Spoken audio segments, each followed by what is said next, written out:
Look at that. It's recording. Amazing. Okay, so a discussion on edges.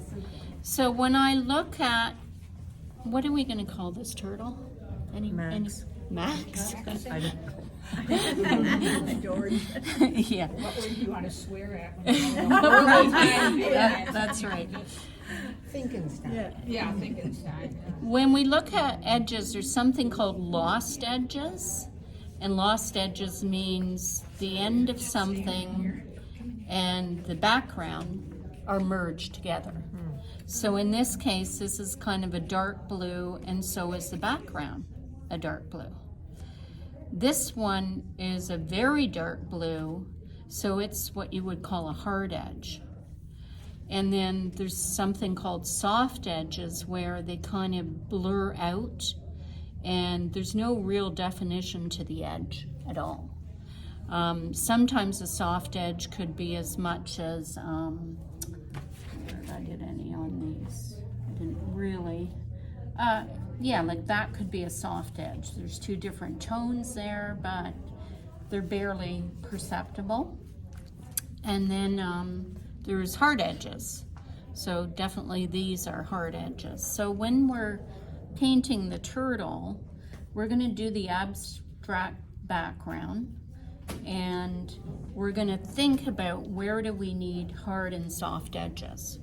So when I did the background, I did it first and I thought, okay, I need to make sure that this white on the turtle's head really shows through.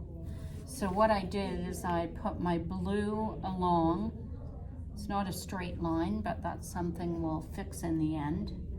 And what I ended up with was a real definition between the background and the head. So this is what we call a hard edge, and it really highlights the turtle's head because, you know what, I guess you could say maybe his head is the focal point and his shell is probably a secondary focal point. But again here, I tried to make sure there was hard edges, and then some of these edges, like down here, well, my objective was to make this soft, but it was not. So that's the purpose of using this background, is it's gonna help me highlight where the light should be. And when I did the background, I painted the blue that is in the water right into the back here. So I went blue around here and highlighted the whites. I did blue around here, but when I did the blue here, I had it merge in and create a lost edge over there. So you dragged it into the shell? I dragged it into the shell because this, the other thing is this is in the distance, it's further away from you. Probably this is the closest thing to you. And, you know, so we kind of did that. Now we're going to do the background like this first. Some of these errors I made where, you know, I had a rough line. Here, anyone know what happened there? Got a watermark. Yeah. So I had too much. This was already dry, and I went around this way, and by the time I came back here, it was dry, so I got a nice blossom there. What we'll do as well is on these, we've got masking around them, but each one of these is a little painting. So I put the dark on and then wet it and just let the colors blend in like that. So that's actually, now they know what I'm talking about in the video. So this was our hard edge. That was our blossom we just talked about, and then each one of these is an individual section that we paint. So how are you keeping the white edge there? There. Have your masking on? Right here, there's no masking because what I did is I just kind of blurred out the blue there and let it kind of run in. So this just happened as a natural edge, whereas this one here adds some masking on it. So you can see that's part of that has been masked. If we have masking there, should we take it off? Yeah, you probably shouldn't have masking here. The other thing I noticed when I was painting these individuals is the masking stops the paint from flowing through. So if you're going across with your blue background, you be careful that you let it flow through the masking. So that is, How does that masking come off later, with the eraser yeah, you just, or your hand? with your finger, Okay. or some people use tape.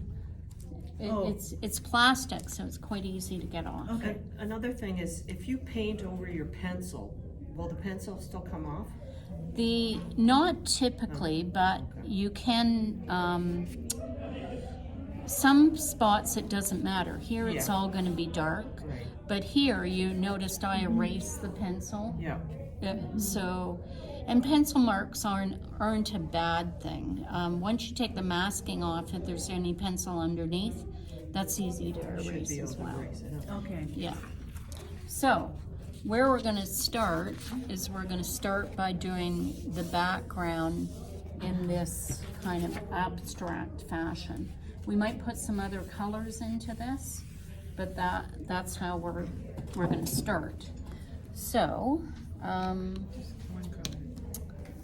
what I'm going to do is just clean up my palette here a bit.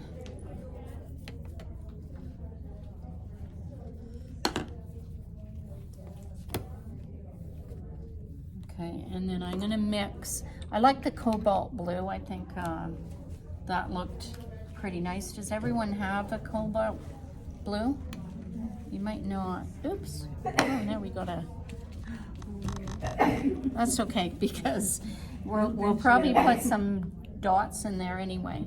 So I want a big puddle of this. So one of the ways of making sure I do a big puddle is to spray some water on my palette first.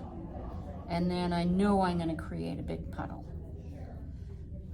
So we're going to do So that. cobalt blue is kind of turquoisey?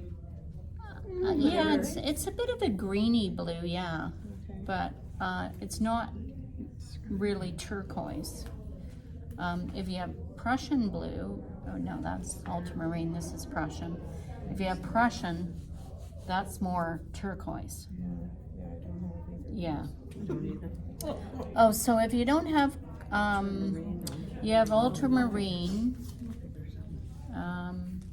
Yeah, if you apply ultramarine lightly, it will be this color. It tends to, you'd have to, oh, that's not ultramarine. You have to water ultramarine down. Oh, I'm really making it. Better move these. You're just doing your background. I know, it's going to be so abstract. Okay. I better do the reverse this too. Ultramarine has green in it too. Not really, but if you use it lightly, if we fade that out, see how light it gets? Actually, that is phthalo. That's not ultramarine. I should get my guide.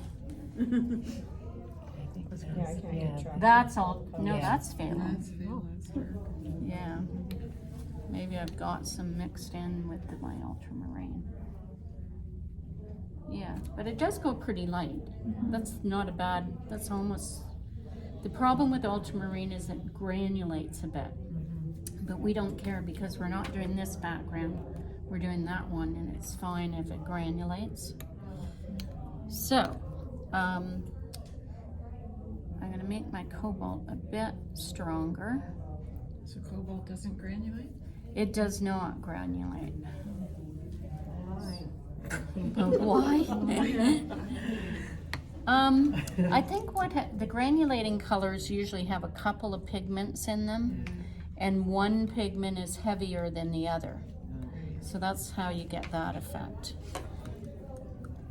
Okay, so I'm going to start just by wetting outside of where I want to paint. And if I look at this, I don't want to go so far into that thing there. I want it to end. So I'm going to do this in sections. It's easier. Looking at the screen too. I can see that. Okay, so now I've identified kind of the outer edge of where I want that paint to be applied. I use this brush. And let's see, there's quite a bit of white there as well. So let's start kind of in the middle of that. And I'm just gonna try to go up to that line, but it doesn't matter if you're right on the line or not, because you can always erase that pencil mark after the fact. And then what I do is I kind of, this was my water brush, I kind of let it flow out in whatever way it wants to flow out. So just trying to create some randomness to it. And then I'm going to go down here, and this is going to highlight all the white parts of them. And then again, I take my brush and I just let that. Now here, I put a bit of masking on, so I'm safe to go right up to that masking. But I wouldn't go any further with that. I would just kind of let it fade out. And you can also, you know, put some dots and stuff, whatever you want to do. So that is step number one. Just, now you can practice that on a sheet of paper and just see, you know, if I outline something and then I put the water on. The other thing is your water has to be pretty clean. Mine looked a little bit dirty, so I got some of these marks out here, but I'm just going to extend them out to the end of the page. And that's going to help highlight this whole face.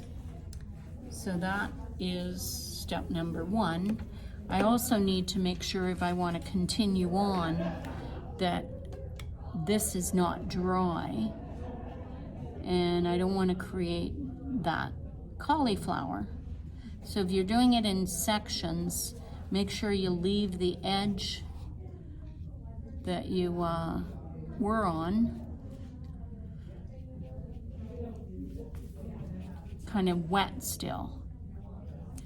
And you could even leave a gap there. If I'm not sure whether that's gonna blend together well, I could just leave a bit of a gap. And same thing. Now over here, it's dry. So I could even use the sprayer.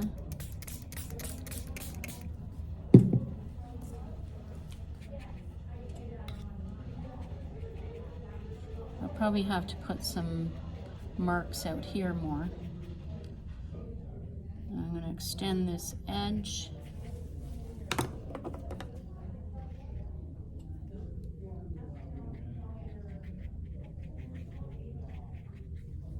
And it really doesn't matter what you do out there. You're just, the main thing you're doing is you're identifying the edge here. Now, there I left it kind of white, but I don't want to bring that into this. I want to let it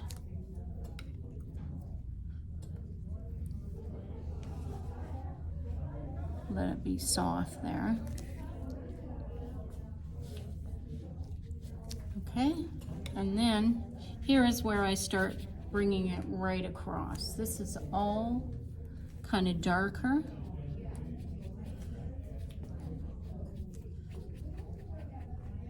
And these, we start seeing some white there. So again, I'm going to go in with this brush or whatever brush. And this part is all dark.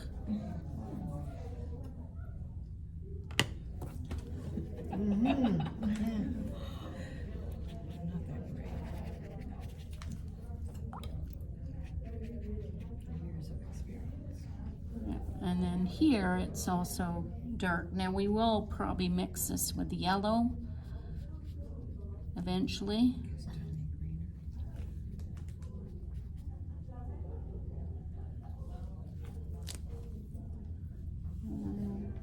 That's probably good enough for now. Just make sure you don't leave a hard edge here. Just put water on it so that it's nice and soft. And here, no drips. Okay, so we did part of the turtle. And the other thing to watch out is sometimes what happens is it hardens around the mask. So just double check that it's come through the mask properly. It's not collecting on the edge of it. Okay. So this picture will not have as much blue up here as that one has, because you haven't done it. It won't be done Yes, here, right? yeah. And this is really random, whatever we're doing there. It's, we might put, you know, other spots, like the picture that I showed That other one, yeah. in the email, there was spots all over the place, so we'll probably do some of that as well. So we're doing water Okay. right up to the edge. Right You up do to it. the edge of the turtle. Well, I actually did water, I left a little gap so that it's quite dark where the white of the beak, Okay. it hits. But here you're going right across the edge at the back. My mask is thicker than yours. So cool.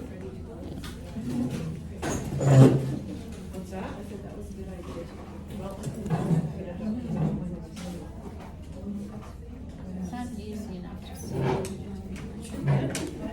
Move it up.